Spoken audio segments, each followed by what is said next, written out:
Souvent, tu n'es pas désorganisé par manque de capacité, mais par manque de méthode. Je me permets de partager avec toi un système simple pour te reprendre. Je l'ai lu, je l'ai appliqué, ça marche, donc je le partage avec toi. En premier, vide ta tête. Écris toutes tes tâches la veille ou le matin. Parce que tant que c'est dans ta tête, ça te fatigue. Sur papier, ça devient ingérable. En deux, classe tes tâches. Urgentes, prioritaires, importantes, rapides, longues. Tu vois plus clair, donc tu stresses moins. En 3, avale le crapaud. Avaler le crapaud, c'est quoi? C'est commencer par la tâche la plus difficile.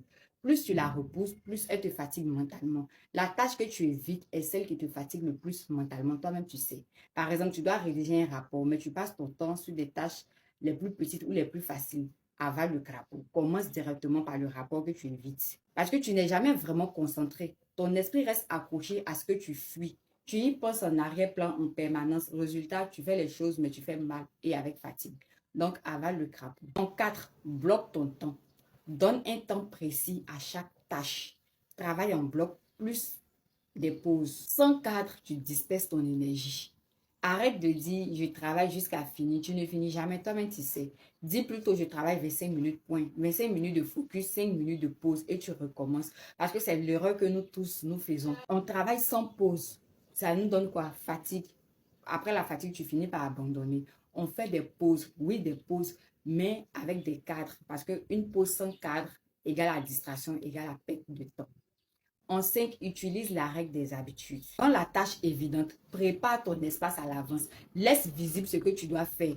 Rends ça facile, réduis les obstacles, simplifie au maximum. Parce que quand c'est compliqué, tu abandonnes. Plus c'est simple, plus tu passes à l'action. Par exemple, tu veux faire du sport le matin. Prépare tes vêtements la veille. Tu veux créer du contenu, pose ton trépied, place tes articles la veille. Le matin, quand tu te réveilles, que tu vois, tu t'y mets. Tu veux boire de l'eau, garde toujours une bouteille d'eau à côté de toi. Tu veux lire, mets ton livre au chevet du lit ou dans ton sac, rends-le visible. Aussi, il faut rendre la tâche attirante. Associe la tâche à quelque chose que tu aimes. Moi, je fais sport plus podcast, sport plus vidéo. J'écoute pendant que je fais le sport. Il faut aussi rendre la tâche satisfaisante. Il faut te récompenser de manière intelligente. Après un effort, peut-être 10 minutes des réseaux sociaux, récompense-toi après chaque effort. Peut-être tu te dis, bon, je travaille 25 minutes, comme je l'ai dit tout à l'heure, et je vais sur les réseaux pour 10 minutes. Sans oublier de mettre le cadre. En 6, il y a la superposition des habitudes. Ajoute une nouvelle habitude à une habitude qui existe déjà. Sur le chemin du travail, par exemple, moi, je lis ou j'écoute un livre audio.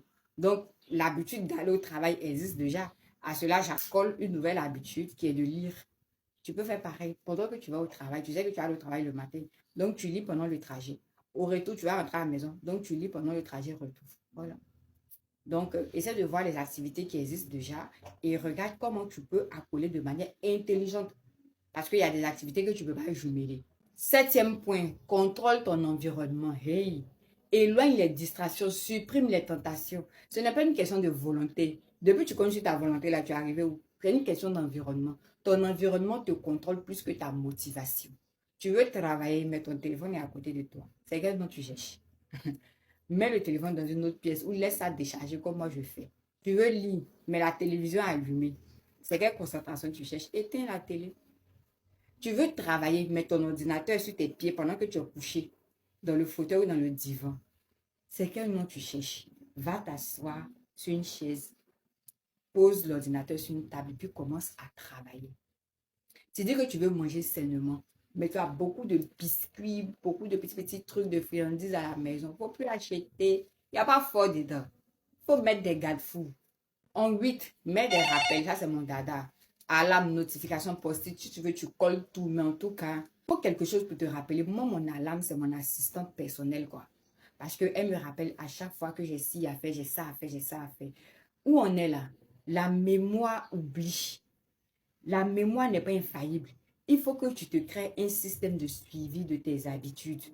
Sinon, tu n'arriveras à rien. Donc, mets des rappels, programme des alarmes pour rester cadré. 9. Commence petit. C'est très important. Ne cherche pas à être parfait. Parce que quand c'est trop compliqué, tu abandonnes. Tu veux écrire un livre, commence par 5 lignes. C'est petit, mais il faut commencer par là.